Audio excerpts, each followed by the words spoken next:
ત્રણેય માંગ જમીન માપણી સંપૂર્ણપણે રદ કરવામાં આવે, 2016-17નો પાક વીમો આપવામાં આવે અને ચાલુ વર્ષનું ખેડૂતોનું પાક ધિરાણ માફ કરવામાં આવે. આ ત્રણ મુદ્દાની સાથે સાથે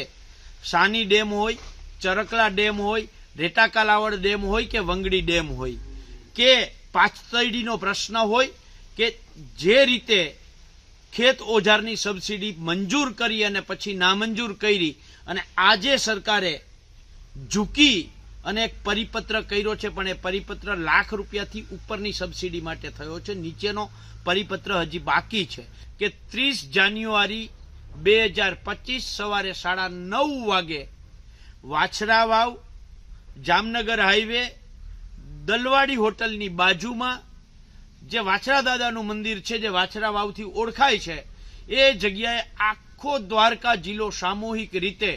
જામનગર પોરબંદરના ખેડૂતોને આખા ગુજરાતના ખેડૂતો આપ સૌ આવો, આપણે સાથે મળી અને આપણા હક અધિકારની લડાઈ કરીએ.